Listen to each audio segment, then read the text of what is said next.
आज महायुती सरकारचा राज्याचा अतिरिक्त अर्थसंकल्प सादर झाला। त्यात त्यांनी वारकऱ्यांसाठी काही ठळक घोषणा केल्या आहेत। यात पंढरपूरच्या वारीला जाणाऱ्या मुख्य पालख्यांमधील दिंडींना प्रतिदिंडी 20,000 रुपयांचा निधी देण्याच्या घोषणेचा समावेश आहे। तसेच निर्मल वारीसाठी निधी तसेच मुख्यमंत्री वैद्यकीय सहायता कक्षाच्या माध्यमातून देहू आळंदी ते पंढरपूर या दोन्ही मुख्य पालखी मार्गावरील सर्व वारकऱ्यांची आरोग्य तपासणी मोफत औषधोपचार करण्याची घोषणा करण्यात आली। त्यानिमित्ताने वारकऱ्यांच्या वतीने विधिमंडळ परिसरात मुख्यमंत्री एकनाथ शिंदे यांचा सत्कार करण्यात आला। यावेळी विधान परिषद उपसभापती डॉक्टर नीलम गोऱ्हे यांना विठ्ठलाची मूर्ती देऊन वारकऱ्यांनी आभार मानले। राज्यात स्वच्छ आणि निर्मल वारी झाली पाहिजे यासाठी सर्व खबरदारी सरकारकडून घेण्यात येणार आहे। यासह वारकऱ्यांसाठी मोबाईल टॉयलेट आणि स्वच्छ पिण्याच्या पाण्याची सोय राज्य शासनाकडून घेण्यात येईल अशी ग्वाही यावेळी मुख्यमंत्री एकनाथ शिंदे यांनी माध्यमांशी बोलताना दिली। शिवसेना धर्मवीर आध्यात्मिक सेनेद्वारा आयोजित विधान भवन परिसरात वारकऱ्यांच्या उपस्थितीत हा कार्यक्रम पार पडला। यावेळी वारकरी सेवा रथाचे मुख्यमंत्री एकनाथ शिंदे यांच्या हस्ते उद्घाटन करण्यात आले। यावेळी विधान परिषद उपसभापती डॉक्टर नीलम गोऱ्हे उपस्थित होत्या। तसेच वारकरी अक्षय महाराज भोसले, प्रदेशाध्यक्ष शिवसेना धर्मवीर आध्यात्मिक सेना, शिवसेना प्रवक्त्या शीतल म्हात्रे,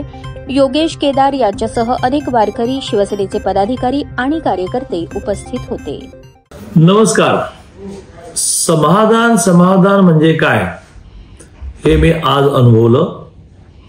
4 महिन्यापूर्वी राज्याचे मुख्यमंत्री माननीय एकनाथजी शिंदे यांच्या वाढदिवसा दिवशी राज्यातल्या 8 लाखापेक्षा कमी उत्पन्न असणाऱ्या पालकांच्या मुलींचं व्यावसायिक अभ्यासक्रमाचं पूर्ण शिक्षण मोफत, अर्धी फी सरकार भरतेच आहे, आता पूर्ण भरेल अशी मी घोषणा केली। त्याला संदर्भही होता।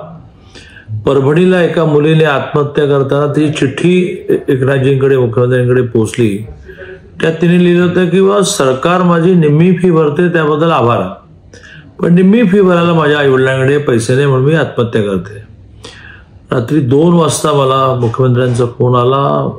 मुख्यमंत्र्यांनी मला सांगितलं की झालं पाहिजे, मी घोषणा केली, पण शेवटी हे राज्य नियमाप्रमाणे चालणार, त्यामुळे बजेटमध्ये घोषणा आवश्यक होती, ती झाली। त्याचा JR निघेल, सगळ्या संस्थाचालकांना तो पोहोचेल आणि आता ह्यापुढे संस्थाचालक मुलींना 642 प्रोफेशनल कोर्सेसमध्ये फी मागणार नाहीत, कारण त्यांची ती फी निम्मी डिसेंबरमध्ये रिएम्बर्स होत होती, प्रतिपूर्ती होत होती, आता निम्म्याच्या ऐवजी पूर्ण प्रतिपूर्ती होईल।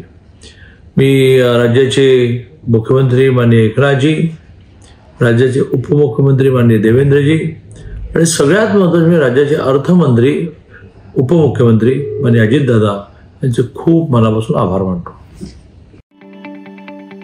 ताज्या बातम्या पाहण्यासाठी प्राईम महाराष्ट्र न्यूज चॅनलला सबस्क्राईब करा।